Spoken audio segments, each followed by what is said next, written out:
Não sei se porque a visita do Papa Francisco repercutiu muito também entre os evangélicos, né? Muitos evangélicos que ficaram solidários a nós, felizes com essa presença positiva do Papa Francisco entre nós, vendo na possibilidade, né, de uma comunhão cada vez mais fecunda. Outros não muito felizes, né, falando mal de nós. Vamos escutar sem que isso nos machuque, sem que isso venha nos ferir. Os outros têm o direito de pensar diferente, né? Só não tem o direito de nos agredir. Então a gente fecha o ouvido para não ouvir a agressão, porque não é bom ser agredido. Eu não vou ficar procurando na internet aquilo que eu sei que será agressivo a mim. Uma coisa é uma pessoa me acrescentar com um ponto de vista diferente do meu, e me fazer pensar, me fazer refletir. Outra coisa é uma agressão gratuita. Não multiplique isso, viu? Não fique retuitando as agressões que nós recebemos ao longo da semana. Vamos fazer esse mundo ser melhor. Você tem o seu posicionamento de fé, o outro tem o direito de ter um posicionamento diferente, mas o respeito é absolutamente necessário para que o cristianismo seja de fato revolucionário e transformador. Porque às vezes somos nós, com as nossas rixas, é que geramos o ateísmo no outro. Então muita gente hoje, essa semana, né, eu estava vendo aqui hoje, muita gente mandou perguntas referentes a essas diferenças entre nós e os evangélicos. A Thaís Maria Cavalcante Passos, do Rio de Janeiro, escreve: Padre Fábio, eu já fui protestante, hoje sou católica, mas na Bíblia diz que nós não podemos venerar imagens. E por que a igreja faz isso, padre? Minha filha, a adoração de imagens, né? Uma coisa é a palavra venerar, né? Que é você ter uma admiração, um respeito. Eu gosto sempre de dizer que uma imagem é como uma fotografia. A fotografia não é a minha mãe, mas ela me lembra a minha mãe. Então eu tenho respeito por ela. Eu não acredito que essa imagem possa me fazer algum milagre. Eu apenas tenho nela um símbolo da minha fé. Agora, o que nós precisamos fazer é viver um catolicismo que passe pelo respeito às imagens, mas que faça o tempo todo o esforço de ser cristológico. Nós não podemos admitir que a nossa experiência religiosa ela se limite a esses devocionalismos que a igreja autoriza, né? Mas a igreja não nos obriga a viver esses devocionalismos, porque o grande objetivo de todas as devoções é nos levar ao Cristo. Eu participei daquele programa da Fátima Bernardes, né, onde foi discutida amplamente a questão dos santos, e eu fiquei com tanto medo que o programa terminasse, né?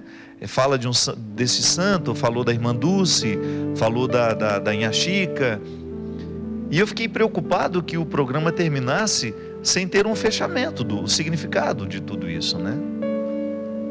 Nós não podemos definitivamente viver uma experiência cristã sem o Cristo. Os santos são homens e mulheres como nós, que viveram com radicalidade a sua experiência de fé, e a igreja reconhece a santidade deles. Mas eu não preciso ficar, eu não tenho o direito de passar pelo exemplo dos santos, parar no exemplo dos santos e ficar a minha vida inteira no exemplo dos santos. Eu tenho que fazer com que esse exemplo me conduza ao meu modelo máximo, né? Que é o meu Redentor. Eu não sou católico por causa dos santos, eu sou católico por causa de Jesus.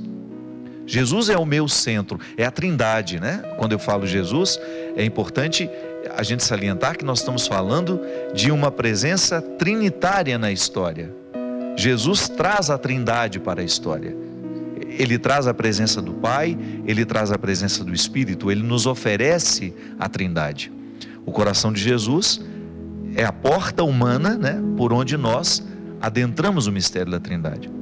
Então todas as devoções que a igreja tem, a gente precisa tomar muito cuidado para que a gente não viva em torno delas sem chegar ao conhecimento do Cristo. E é por isso que eu não tenho o menor escrúpulo de dizer que eu sou um cristão católico, que tenho muito pouca necessidade das devoções.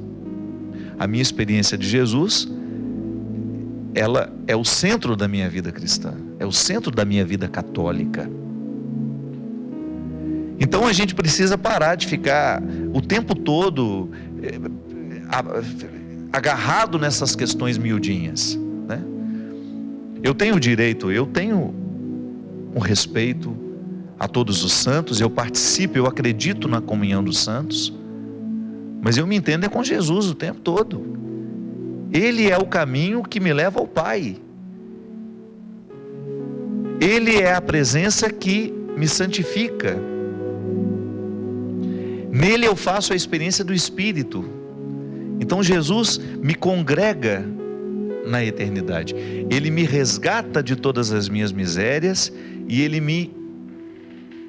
Lembra que a gente falava no início do programa? Ele me favorece com a sua ação graciosa, com sua ação redentora. Ah, padre, mas eu tenho a devoção ao santo tal. Tudo bem, você tem o direito de ter a sua devoção, mas você não pode limitar a sua experiência religiosa a uma experiência devocional. Eu tenho uma admiração por Santo Antônio, eu tenho uma admiração por São Francisco, eu tenho uma admiração por Santa Teresinha, eu sou devoto. O que está dizendo isso? Eu sou devoto.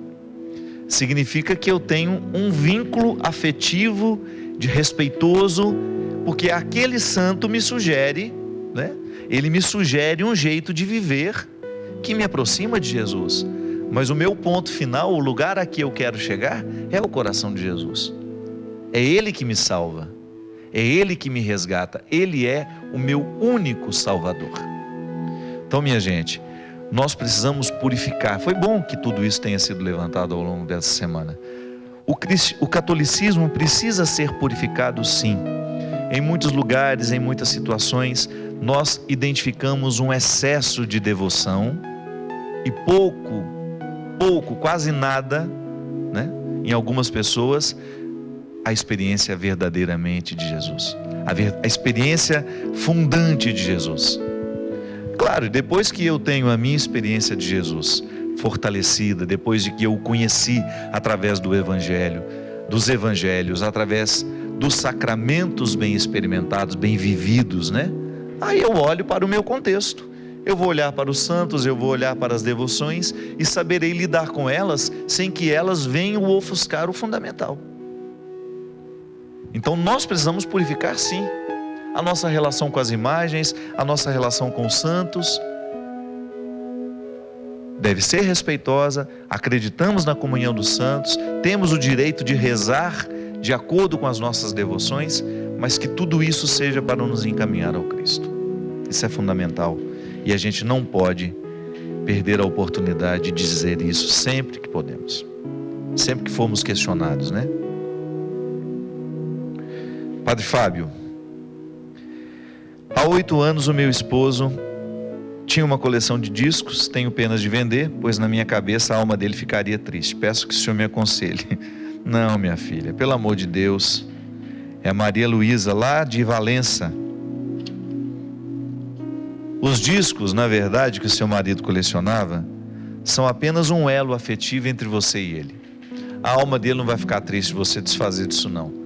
Quem vai ficar triste possivelmente é você, porque é uma maneira de preservar a memória dele. Também acho que isso é uma coisa que você pode resolver com o tempo, né? Como é que nós lidamos com os nossos mortos? Como é que nós lidamos com a presença, né? Porque ainda hoje eu estava falando sobre isso, né? Toda ausência ocupa um espaço. A minha irmã morreu, mas ela tem um espaço no meu coração. Qual que é a melhor maneira de eu preservar a memória da minha irmã dentro de mim? É mantendo o quarto dela intacto? Todas as coisas dela nunca mais posso doar? Não. A melhor maneira é eu ter dentro do meu coração tudo o que de bonito eu vivi com ela. Se me restou alguma coisinha material para me recordá-la, tudo bem. Até torna-se um sacramental, né?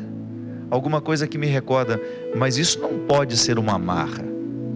Você não pode lidar com a materialidade, né? Com esses discos que restaram, né, da coleção que ele tinha, como se isso fosse uma presença real dele dentro da sua casa e que se você se desfizer disso, você está deixando a alma dele entristecida. Não é assim não. A gente A melhor maneira de manter o outro vivo dentro de nós é através da crença na ressurreição. É saber que ele está agora numa dimensão diferente da nossa, e que nesta dimensão que nós estamos aqui, dos signos humanos, das realidades humanas, eu posso espiritualmente levá-lo comigo, com uma lembrança boa, com uma saudade boa, que me ensina e que me motiva a viver. É igual com a mãe que perde o filho, né? Tem muita dificuldade de desfazer o quarto, de desfazer das coisas dele. Isso faz parte do luto. Chega um momento em que isso é necessário para a gente fechar o ciclo do sofrimento, né? Porque se o quarto fica lá do mesmo jeito que era, a gente corre o risco de não permitir que o luto seja organizado dentro de nós. É também uma forma de perder, né? É também uma forma de lidar com aquele que se foi. Porque às vezes nós temos essa ilusão de que a matéria continua fazendo aquela pessoa estar entre nós. E isso não é verdade. Em última instância, o que nós guardamos do outro é o amor que a gente viveu, são as alegrias que a gente experimentou juntos, os sofrimentos que vivemos lado a lado. E isso ninguém rouba de nós. Porque se você tem um copo que recorda o seu pai e de repente aquele copo sumiu, eu tinha um relógio que o meu pai me deu um tempo antes de morrer. Não sei o que foi que aconteceu com aquele relógio. De vez em quando eu me pego pensando, oh meu Deus, se aquele relógio tivesse ficado, teria sido bom eu ter alguma coisa que foi do meu pai. Mas não, eu vou ficar lamentando o relógio que foi embora. Agora, o que o meu pai deixou para mim, o que o meu pai significa como um ensinamento que jamais poderá ser roubado do meu coração, isso sim, isso vale, isso é válido. Essa é uma boa maneira de preservar a memória dele. É de vez em quando recordando os ensinamentos valiosos que ele me deu. É fazendo por ele, né? Honrar essa memória, vivendo bem tudo aquilo que ele me deixou. Mas são processos dolorosos que nem sempre a gente consegue, né? É organizar da noite para o dia. O tempo vai nos ensinando isso, Maria Luísa. Que Deus lhe abençoe muito nesse processo de organização do luto aí do seu marido. A Diana de Moura Araújo, lá de Canaã, Minas Gerais. Padre, eu tive muitas perdas na minha vida. Perdas muito importantes que ainda hoje me fazem sofrer. E eu gostaria de aprender a lidar com elas. Quero aprender a lidar com o sofrimento que todas essas perdas já me causaram. Como faço? Diana, não existe uma receita mágica, né? Para nada nessa vida. O fato é que o tempo todo nós perdemos. E a sabedoria, a vida, ela pode ser melhor, mais saudável, à medida em que nós aprendemos a perder. É interessante, né? Porque todo mundo nos ensina que a gente tem que ganhar, né? Eu tenho que ser o melhor nisso, tenho que ser o melhor naquilo. Mas ninguém nos ensina a se desprender daquilo que a vida já nos deu. É uma coisa estranha, né? Parece que a gente quer que tudo seja eterno. Eu me lembro que eu li um livro que me modificou muito, chama Perdas Necessárias. Até fiz uma música depois com esse título. É um livro de psicologia, um livro mais simplificado, né? Não é uma psicologia de academia, mas uma psicologia prática aplicada. E a autora, ela falava justamente disso, que a primeira parte do livro fala do inevitável processo de você deixar de ser quem você é. A criança cresce, ela deixa de ser a criança que era para tornar-se um adolescente. Existe uma perda nisso, porque ela perde a atenção dos pais, não que ela vai deixar de ser amada, mas ela perde aquela atenção, né, que era extremamente volumosa, Era uma atenção cheia de volume, porque aquela criança precisava de toda aquela atenção. À medida que a gente vai crescendo, a gente vai ganhando autonomia e naturalmente a gente vai perdendo aquela atenção e vai ganhando outras formas de atenção. Mas a criança precisa organizar isso dentro dela. Depois da adolescência para a vida jovem também temos perdas. E depois da vida jovem para a vida adulta, mais perdas. Da vida adulta para a velhice, mais perdas. Então a gente vive perdendo. Só que no avesso dessas perdas existem ganhos, mas que só podem ser vistos e identificados se a gente tiver sabido perder. Se eu soube perder, é natural que eu vou ter condições de encontrar os ganhos que nasceram daquilo que eu perdi. Então eu não sou mais a criança que eu era, eu não tenho mais a atenção que eu tinha, mas hoje eu ganhei autonomia. E é bom a gente ter autonomia. É bom a gente ter condições de cuidar da gente mesmo. E depois, no final da vida, você volta às necessidades da criança. Estranho isso, né? Você vai ter necessidades muito parecidas com as de uma criança. Ou até mesmo no momento, por exemplo, você vai ter uma invalidez temporária. Você fez uma cirurgia, você perdeu a destreza, você perdeu a possibilidade de cuidar de você mesmo, e você terá de ser cuidado por uma outra pessoa. Não é brincadeira, não. Não é fácil a gente deixar-se cuidar pelo outro. Por quê? Porque a gente não sabe perder. A gente não sabe administrar bem toda vez que nós nos sentimos, como nos sentimos antes. A gente tem dificuldade com as mudanças.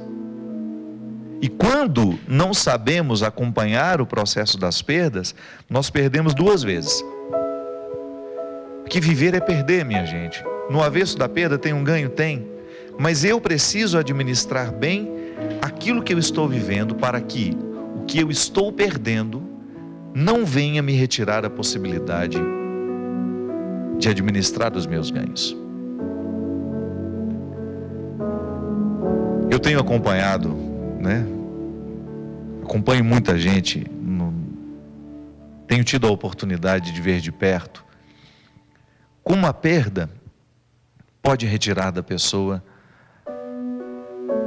a capacidade de viver, de querer o futuro, Engraçado como tantas vezes as perdas nos retiram a capacidade de querer o futuro. É como se não houvesse mais a possibilidade de nada bom acontecer. Isso é uma ingratidão, É injusto isso. Toda vez que a gente não se permite ver um futuro bom, a gente está sendo injusto com a gente. Hoje você, por exemplo, precisou experimentar perdas. Todos nós hoje perdemos. Mas e os ganhos que estavam nos avessos dessas perdas? Que talvez a gente não tenha tido condições de reconhecer. Essa semana acompanhei uma moça com uma necessidade muito grande de terminar um relacionamento que estava fazendo mal para ela. E fazendo mal para ele também. Ambos viviam um momento em que se machucavam muito mais do que se amavam. Quando o amor vira um espinheiro, Já deixou de ser amor há muito tempo, mas a gente continua chamando isso de amor. E eu identifiquei que existia um limite em que eu não podia mais adentrar. Era dela, que era justamente não querer perder. O que ela iria perder? O espinheiro. Aquela constante ferida aberta de palavras que machucam, porque estão vivendo um contexto de tantas agressões. Ela tinha medo de perder o espinheiro e não saber conviver com o vazio. Aí vem a questão. É impressionante, nós temos tanto medo do vazio que a gente prefere o espinheiro, o lugar onde a gente se machuca toda hora. Por que a gente não dá uma oportunidade à vida, fazendo com que o nosso coração seja capaz de abrir mão do espinheiro, ainda que a gente não saiba o que venha depois, mas neste momento acreditar que a ruptura com o espinheiro é a coisa mais sábia que nós podemos fazer, porque somente a partir daquela perda é que nós voltaremos a ganhar depois. Sabe, aquela oportunidade de abrir as mãos e permitir que aquilo que nós estamos retendo vá embora? Muitas vezes nós ficamos tão agarrados ao que está acontecendo, à vida que nós estamos tendo, por mais precária que ela seja, que nós perdemos até mesmo a oportunidade de ter uma vida melhor. É engraçado porque os místicos já falavam dessa leveza. Ter como se não tivesse. Viver com naturalidade, né? E permitir que as perdas aconteçam, é assim mesmo. Não tem um outro jeito de viver. Mas no momento em que você sentir que você está perdendo, busque a sabedoria de investigar os avessos de tudo isso. E quem sabe o tempo vai lhe mostrar que naquele momento em que você mais perdia, talvez tenha sido o momento em que você mais tenha ganhado. Mas por quê? Você estava tão obcecado em não querer perder, você acabou perdendo a oportunidade de ganhar do jeito certo. Esse desprendimento, minha gente, o Evangelho pode nos ensinar. À medida em que nós fazemos uma experiência verdadeira de Jesus, Ele nos coloca nessa sabedoria. Sabe, isso é ser pobre. Por mais que você tenha dinheiro, por mais que você tenha uma casa bonita, por mais que você tenha conforto, aprender a viver relativizando tudo isso, fazendo ser mais importante a sua liberdade interior. De você ter muitas coisas na vida, mas você saber viver relativizando tudo que você tem. É como relativizar o sucesso que foi alcançado. Absolutamente necessário para que você não fique deprimido depois que esse sucesso passar. Quando você, depois de tudo que você viver, de repente você cair no esquecimento, você não ser mais lembrado pelos seus chefes, você não ser mais lembrado pelos seus amigos, mas você se fazer valer. Por quê? Porque você construiu a sua história antes de qualquer coisa, a partir do que você sabe, do que você construiu, do que você é. Tudo mais é relativo. Não é fácil, eu sei, mas a gente precisa diariamente voltar nessa questão. Hoje eu perdi, mas no avesso do que eu perdi eu ganhei, e ganhando e perdendo eu sou quem sou. Posso perder tudo na vida, mas não perco quem eu sou. Não perco o ser humano que precisou chorar de madrugada num dia quando a vida me era difícil. Não perco aquilo que Deus me fez no momento da minha luta, no momento da minha miséria. Esse dom é o mais precioso que nós podemos ter. Essa é a riqueza que o tempo não pode levar embora. Obrigado pela sua companhia. Que Deus nos abençoe sempre mais. Ele que é Pai, Filho e Espírito Santo. Amém. Até a semana que vem, se Deus quiser. Seja sempre o guardião das palavras que eu falo, e também seja o pastor a conduzir os meus passos. Não me deixe por caminhos tortuosos caminhar, mas me mostre o que é amar. Amar, tome conta